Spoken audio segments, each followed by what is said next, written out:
ఇండియాలో 90% స్టూడెంట్స్ కెరీర్ని బ్లైండ్గా చూస్ చేసుకుంటారు.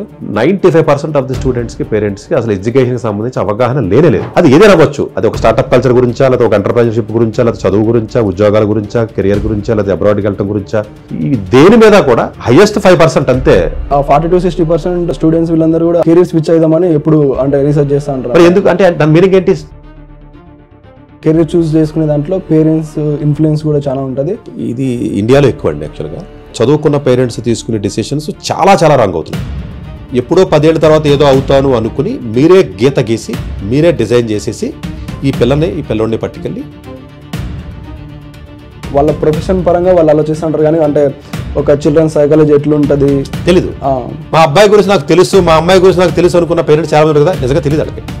పేరెంట్స్ జెనెటిక్స్ స్టూడెంట్స్ పైన ఇంపాక్ట్ అవుతుంది. సో బోర్న్ టాలెంటెడ్ కిడ్స్ అని మేము కూడా చూస్తూ ఉంటామండి. ఎక్స్ట్రీమ్ టాప్ లెవెల్ ఎగ్జామ్స్ కూడా కొట్టేస్తారంట.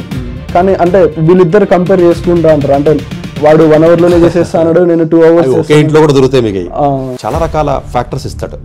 కలర్, అందం, height, attitude, personality, thinking, IQ level, sharpness, intellectual ability, అది ఇంట్రావర్ట్, ఎక్స్ట్రావర్ట్, మాట్లాడే విధానం, ఎక్స్ప్రెస్ చేసే ఎబిలిటీ, లీడర్షిప్ క్వాలిటీస్. ప్రతి మనిషికి పర్సనాలిటీని రిఫ్లెక్ట్ చేయడానికి ఒక 40-50 క్వాలిటీస్ ఉంటాయి. సొసైటీ మాత్రం అంటే చెట్టు ఎక్కినోడినే చూస్తుంది. మరి లేజినెస్ వల్ల, గ్యాడ్జెట్స్ అలవాటు పడడం, లేదా వేరే రకాల చేయడం వల్ల స్కూల్స్ అంటే నవోదయ, కేంద్రీయ విద్యాలయ ఇట్లా మంచి తక్కువ ఫీజులో మంచి ఆపర్చునిటీస్ లాగా. అటు గవర్నమెంట్ స్కూల్కి వెళ్ళాడు, ప్రైవేట్ స్కూల్ డబ్బులు కట్టుకోలేదు.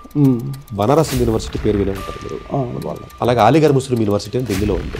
ఇస్లామిక్ యూనివర్సిటీలో కూడా చాలా మంది ముస్లిమ్స్ మాత్రమే ఇస్తారని చెప్పి అనుకుంటారు. కాదండి, నా లోపల కూడా నాన్ ముస్లిం కమ్యూనిటీస్ కూడా ఇస్తారు. ప్రైవేట్ స్కూల్స్ ఏవైతే ఉన్నాయో భారతదేశంలో 25% రిజర్వేషన్ పూర్ పీపుల్కి ఇవ్వాలి అని స్టూడెంట్స్ అందరూ అంటే వాళ్ళు గ్రాడ్యుయేషన్ అయిపోయిన తర్వాత ఎక్కువ ఫారెన్కి పోతాను, అంటే అక్కడ ఎక్కువ ఆపర్చునిటీస్ కానీ సాలరీస్ కానీ ప్రొవైడ్ చేస్తానని చెప్పి చూసుకుంటారు కదా.